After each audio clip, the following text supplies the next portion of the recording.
গণতন্ত্রই উন্নয়ন রাষ্ট্রের দায়িত্ব। এটা কোনো দয়া নয়।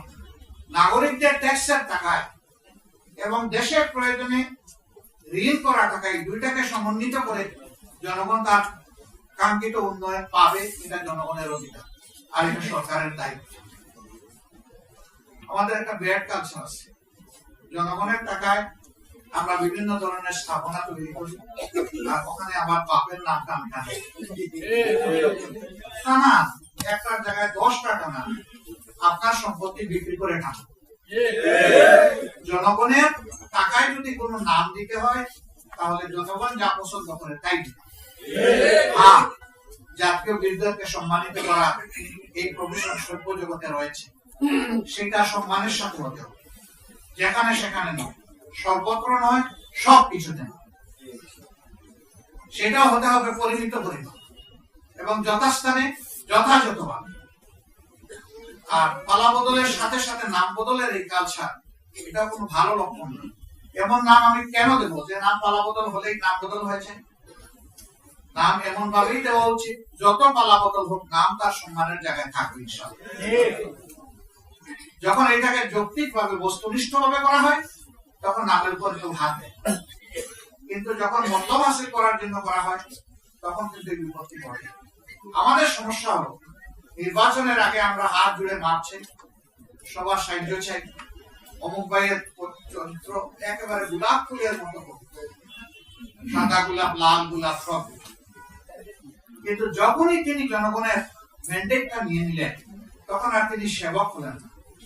আবার অনেকে স্লোগানও দেয়, রাজনীতি আমার উত্তম সেবা, সেবাই আমার রাজনীতি, সেবাই আমার ধর্ম। সুন্দর সুন্দর স্লোগান।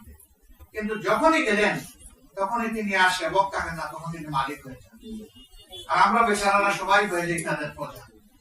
প্রজারও একটা মর্যাদা থাকে, ওইটাও পাই না। আধুনিক দাসে তারা আমাদেরকে পরিণত করার চেষ্টা করছে।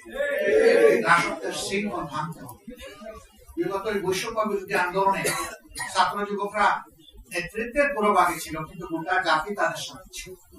একজন মা তিনি বলেছেন, কারণ দাস হয়ে দেশে বাঁচতে চাই না। আরেকজন মা কোলে 1.5 মাসের শিশু নিয়ে এসেছেন। সাংবাদিক বন্ধু প্রশ্ন করেছে, মা এ কি করলেন আপনি? 1.5 মাসের 25 শিশুকে তুলে নিয়ে এই রাস্তায় নেমে এসেছেন গুলির মুখে। মা বলতেছেন, আমার বাচ্চার 1.5 মাস বয়স হয়েছে, কিন্তু যাদের বাচ্চার বয়স হয়েছে 14, 16, 18, 20, তাদের মতো তো আমার একটা বাচ্চা নাই। আমার বাচ্চাকে এই গৌরবজনক ইতিহাস থেকে আমি আলাদা করতে চাই না, বঞ্চিত করতে চাই না। 20 বছরের যুবক যদি গুলি খেয়ে শহীদ হয়, আল্লাহ ইচ্ছা করলে আমার বাচ্চাকে শহীদ হিসাবে কবুল করবে। এই আন্দোলন কিন্তু এভাবেই তার শক্তি খুঁজে পেয়েছিল। এটা কারো মোটিভেশনে হয়নি, বরঞ্চ যারা জুলুম করেছিলেন জুলুমের বিস্ফোরণ ঘটেছিল।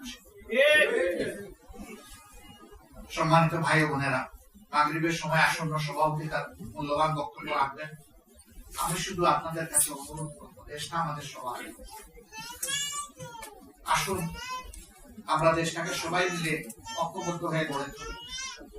আমরা এখানে কোন বিভাজন চাই না। জাতিকে বিভক্ত করে যারা, তারা জাতির দুশমন। জাতিকে ঐক্যবদ্ধ করতে হবে। ঐক্যবদ্ধ জাতির ভিতরে যারা দোষ করবেন, অন্যায় করবেন, অপরাধ করবেন, আইন অনুযায়ী তাদের বিরুদ্ধে প্রতিকার নেওয়া হবে। কিন্তু জাতিকে ঐক্যবদ্ধ রাখতে হবে। অমুক পচ্ছু, তমুক পচ্ছু, অমুক এই, তমুক সেই, এই সমস্ত রাজনৈতিক ব্যবসা আমরা দেখতে চাই। এই রাজনৈতিক ব্যবসা চিরতরে বন্ধ হোক, আর একটা ঐক্যবদ্ধ জাতি হাতে হাত ধরে সামনের দিকে এগিয়ে যাক। দুনিয়ার বুকে আমরা সম্মানের আসনে অধিষ্ঠিত হই। আল্লাহ আমাদেরকে কবুল করুন। সবাইকে ধন্যবাদ। আসসালামু আলাইকুম ওয়া রাহমাতুল্লাহ।